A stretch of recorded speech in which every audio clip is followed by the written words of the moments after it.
Well, hello and welcome to another Deanos diary, and to be fair, a little bit of deja vu because we are back at Linear, back on Manor, and we are back after Tench because 2 years ago when I came down here we probably had 12 or 14 bites to be fair, and we had fished at £8.14, which is, you know, by any stretch of the imagination a fantastic fish, but it was ever so weedy back then, and I did lose one in the weed that I clearly saw was a lot bigger than the 8.14, and so I feel like there's unfinished business, certainly for the Deanos diary anyway.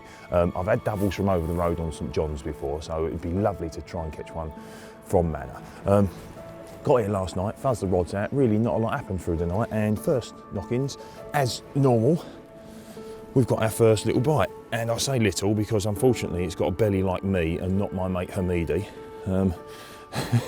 I think if it actually had a belly, with a frame like that, it'd be quite a decent fish. I haven't put a weight on it, but it is the first fish and they get an awful lot bigger than that in here. And as usual on the Deanos diaries, we'll talk you through what we're doing as we're doing it, and hopefully there'll be plenty more of these, and maybe the odd carp, because I've seen quite a few over the spot as well. So there we go, number one, under the belt.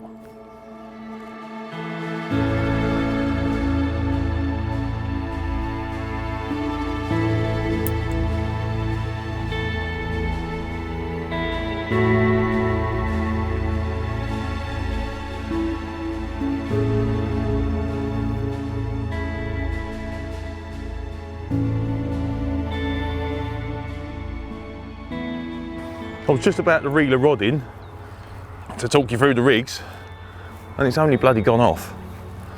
And it don't feel half bad either, to be fair. I think it's a tench. It's put up a hell of a scrap, but then male tench do tend to fight extremely hard with those dirty great fins of theirs. And I'm starting to feel it now, to be fair, because I had an absolute mare when I got here yesterday trying to find a spot, because where we're fishing feeders and sort of small particles really, ideally you want to find a really nice clean spot, a really nice bar, but it is very, very weedy out there. Right, there we go, my net's up here just drying, and so I made a couple of changes to the rigs and it seems to have worked. Come on you, in you come, it is a tench. Well, it's a fishing shoot now really, isn't it?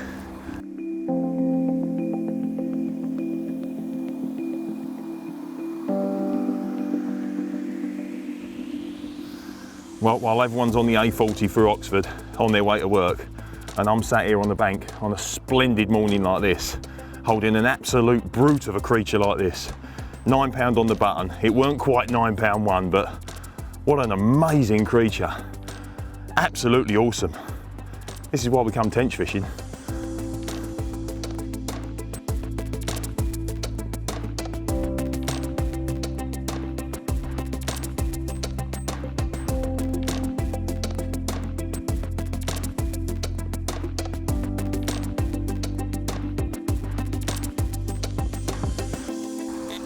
With the rods recast and the swim topped up, it wasn't long before tench number 3 came a-knocking. And after a spirited fight, could this be another good un? Surely not.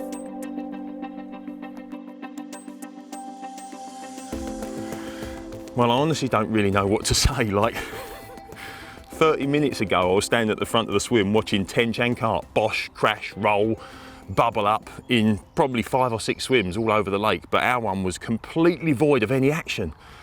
And in the space of 20 minutes I've gone from the depths of despair to having £18 5-ounce brace of tench. And yes, ladies and gents, if you do the maths, that makes this bad boy or bad girl £9 5 ounces. Unbelievable. That's the beauty of our sport. You can literally sit there twiddling your thumbs and then 20 minutes later you've had the session of a lifetime. Lovely. You know, it was always a ballsy move coming back here and having another go at the tench. Same lake, same species. It can be a little bit samey. And you never go back out with the same girlfriend the second time round because it's never as good. You never watch a sequel because it's never as good. And so I always had that in the back of my mind when I came here, but I always had in the back of my mind the fact that we never had one of the big uns, and we ticked a lot of boxes last time we came 2 years ago, but we never had one of the big uns. And I do class a big tench, not necessarily a double. A double is an extremely big tench and a fish of a lifetime. But I do think a tench starts to get very, very big, proper specimen, when they start with a 9. And so to have that was an absolute result. We might not catch a double, but to have a 9 and a 9.5 in the space of 10 minutes. That just screams spring to me. My favourite time of year. Thank you, darling.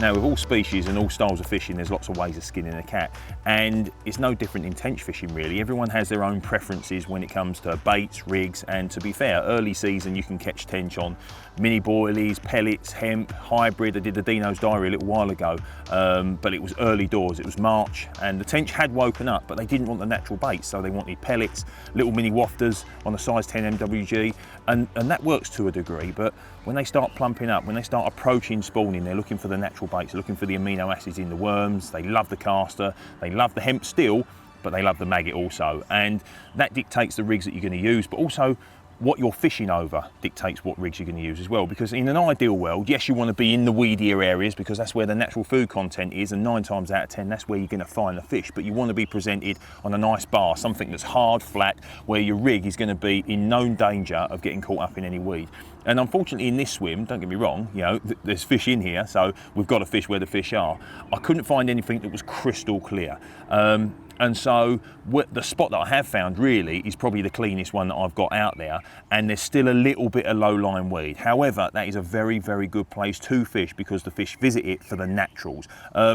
One side of my spot is clearer than the other, and so I've got 2 rigs on, to be fair. I'm fishing 3 rods, I've got 1/3 of the rigs are on this. My go-to flat, inline maggot feeder. It's one of the new Guru ones. It casts like an absolute dream. It takes a bundle of bait, up to 70 grams as well. The little nodules on the bottom means that it holds wherever you're fishing, even if it's upper shelf or anything like that. And in a normal circumstances, I would use 3 4-inch hook links, so something like a hybrid or a flat method. So a real short hook link for hooking properties, but also you can get away with it. When the fish come in, they're homing around that feeder, that's where they want to be. But in this situation, I've gone for probably 7 or 8 inches of 10-pound pure with a size 10 MWGB and a speed stop, because I'm fishing a couple of dendrobina on the hair, and the speed stops are absolutely mustard, keeps them on, even though we're fishing at what, 55 yards, 60 yards, something like that. But I've gone for that slightly longer hook link just in case I do start to land over the odd little bit of low-lying weed. The left-hand side of the spot, like I said, is clearer, which lends itself perfectly to this method, but just in case, I've actually extended that hook link slightly. And to be fair, the fish that I've had on it have been absolutely nailed, so I don't think it's affected the hooking holds whatsoever. But the other 2 rigs really couple the match and the Guru and the Corda side of things together, because you have to take a leaf out of the Carp book sometimes, and the other side of my swim there is definitely a little bit of low-lying weed. However, the more bait I put in, the clearer I think it's going to become, because I have seen quite a lot of fish activity after the first hour when I was like almost suicidal. I just see no fish whatsoever and they were everywhere. The longer we leave it, the more bait we put in, the closer everything seems to be getting, so I think we might be in for a half decent day. I've gone for a good old helicopter rig. Now, this is on a safe zone leader. They come ready, tied for you if you like, with all the bits and bobs on there that you need. Up the top, we've got a tapered bead. Now on that tapered bead, I've actually just popped it off by accident, to be fair, but you get a little hard bead that will actually slide over the top of it. And the best thing about this, if you are fishing over a little bit of low-lying weed, what you do is you just slide that tapered bead up, and it allows a hook link to slide up, leaving the lead, or in this case the feeder, to penetrate in. Now remember, that feeder is obviously carrying an awful lot of chopworm, caster and maggot, so even though the fish will bury around and start scoffing on that, I'm using that really to draw the fish's attention down to the hook bait. The other great thing about the rotary rig is that, just like a helicopter blade, it spins round in the air. It's probably the best for anti-tangle purposes out of all the rigs. If there was a close second, then I would say anything inline, as long as you hit the clip. Any rig is tangle proof, to be fair, but inlines and rotary rigs are generally the best ones you can go to. And on the bottom of that, instead of a lead, I've got a 50 grams, so I've got the heaviest exchange feeder, the distance ones as well, and I'm cramming that with chopworm, caster and maggot. And again, exactly the same as the inline feeder. I've got 10-pound pure with a size 10 MWGB, and it's probably about 7 inches long. Now you could get away with an awful lot shorter here because of that movement. If the feeder plunges into the weed, then it just gives it that movement so it can pop up. But just for safety, I've tied them all up that long, and to be fair, I think it's going to work. And it did work. A little too well, to be fair. As the sun rose in the sky, the fishing should have slowed down, but it didn't. It got better and better and better. What a stunner. And as the action hotted up, I recast, respawned, and quite frankly, kept catching.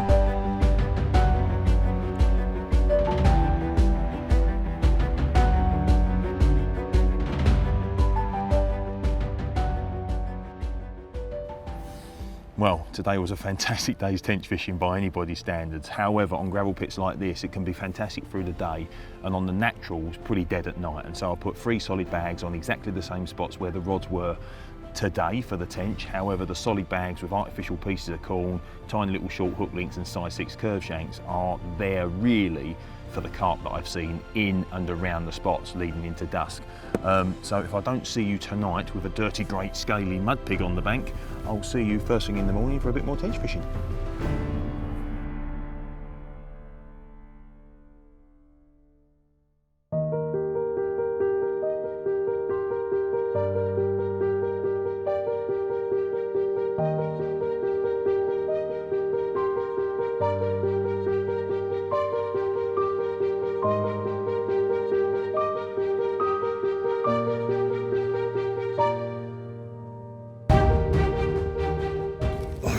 There we go, freshly tied rig, and they say the early bird catches the worm, but what they don't say in that saying is the early bird catches the worm only after a nice strong coffee. And to be fair, I probably should have been up and at 'em about an hour ago, but I'm justifying it in the fact that yesterday for the first 90 minutes we didn't really get any action, no signs of fish until the sun really came up. And to be fair, I was up all night carp fishing. I had a 31 about midnight-ish, and then I had a couple of scraper 20s, which in fairness I didn't get the boys up for because they said it has to begin with a 3 to wake them up. So yeah, day 2, feeling optimistic. Weather looks exactly the same as yesterday, so hopefully the results will be the same.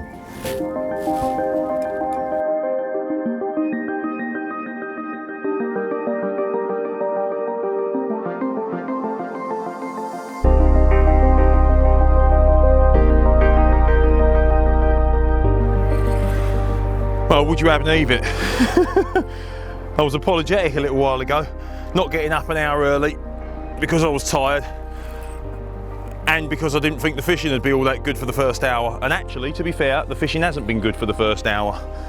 But I've just had my backside handed to me by a carp that I was just about to weigh, which is sitting right there in the sling. I was just about to lift it out of the water. And the left-hand rod's gone off, and this is 100% the tench, or the tiniest carp in the lake. And so a nice double take to get us off to day 2.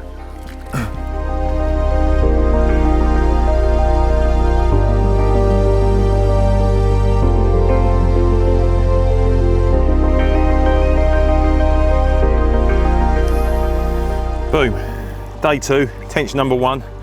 Stunning little creature, but you can go back. Thank you, darling, because I need to get this out, weighed and photographed. Oh, it's a lovely pickle to be in this. Boom. Early morning wake up call, 26 pound of hard fighting Manor mirror. Wicked, and I tell you what, it really did fight hard from the first second to the very last second. And the last minute when I had to wade in to get it out of the weed, I thought it had done us. But the tackle, even though I've scaled down enough to get the tench, still strong enough to land these bad boys. Easy for me to say, eh? Wicked.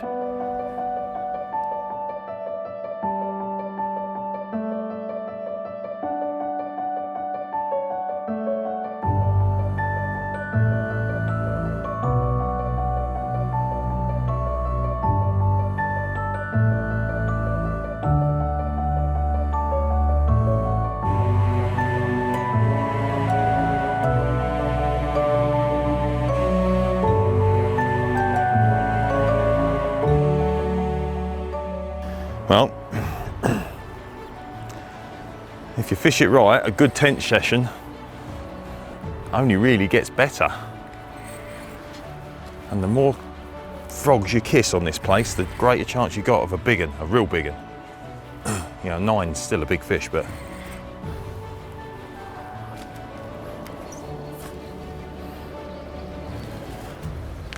mug, you mean?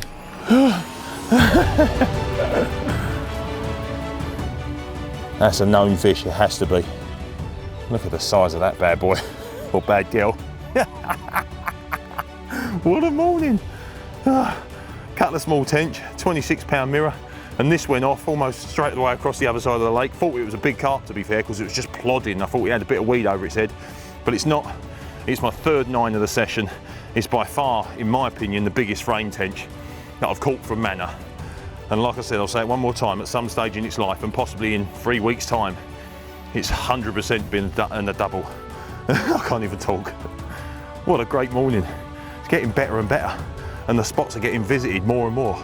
And where I said yesterday and done the rig chat that the right-hand side of the spot's a little bit dirty, it ain't now. That has been polished off big time.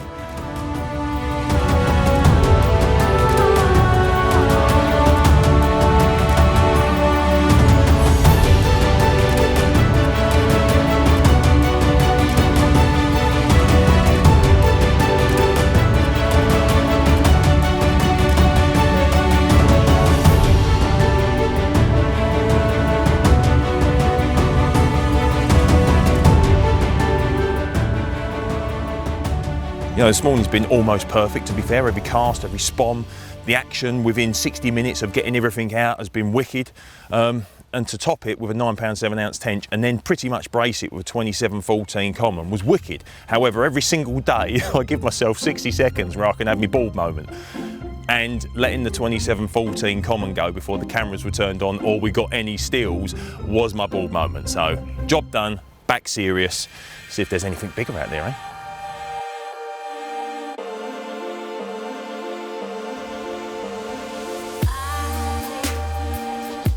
No, it's a big tench, I think.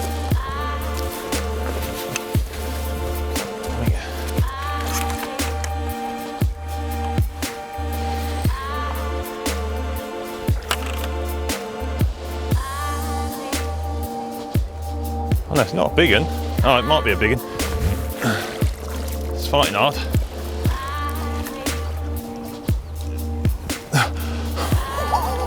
It's another cracking tench.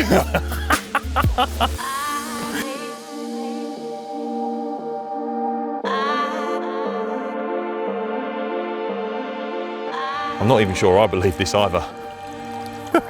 But another 9.7. This is ridiculous. Thank you, darling. What a day.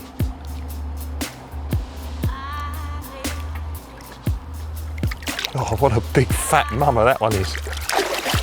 You know, one of the best things about tench fishing is the short window, but with that short window it's a bit frustrating because sort of 6-8 weeks leading up to spawning they can be really prolific, and then after that it can be really funny, and so you have to hit the ground running, to be fair. So whether you're fishing in lines or exchange or even straight leads with PVA bags, recasting is very important because the more active you are generally the more fish you catch, and spomming is really important. I get an awful lot of questions about how regular to do both. And one thing I always say is that if you're fishing a feeder, which the vast majority of people do when they're classic tench fishing, I always think to myself, what's happening under the water? So let's say, for instance, you're fishing a maggot feeder. As soon as you deem that maggot feeder to be empty and those maggots to be dispersed, then really that feeder's just working as a lead, but slightly not as effective as a lead. So you may as well just wind it in, rechuck it. So whether it be the exchange feeder or the maggot feeder, I look roughly to recast all the rods every 45 minutes. And when it comes to the spomming, to be fair, I could easily turn around and say put 10 out or 15 out at the start, then after each fish do 3. And I know a dozen venues where that works to the T, but I've been on venues that are 3 acres with a big head of big fish, and you've had to put a bucket of bait out and you feel like you've killed the swim right from the start, and within hours you're getting multiple takes. Yet I've been on massive venues where you're fishing for big fish, but lone fish almost, and you're putting 5 spoms out over each rod and you're sitting there for 24 hours. So the biggest tip I could tell you to do when it comes to spomming is, one, if it's a prolific venue, don't be afraid to put a bit of gear in, because if you're catching a couple of fish, there's almost certainly quite a few in front of you. But the most important thing is know your venue, because some respond to spomming a lot better than others, and it very much depends on the header fish that you're fishing for. Well, unfortunately, all good things have to come to an end. And after that magnificent session, I do have a wife to get home to. Yes, babe. Yes, I know I said I was leaving an hour ago, but the boys made me do a couple more cutaways. No, I wasn't fishing. I promise I wasn't fishing. All right, babe. I love you. I'm leaving right now. Love you. Love you. Yes, yes, yes. What a session.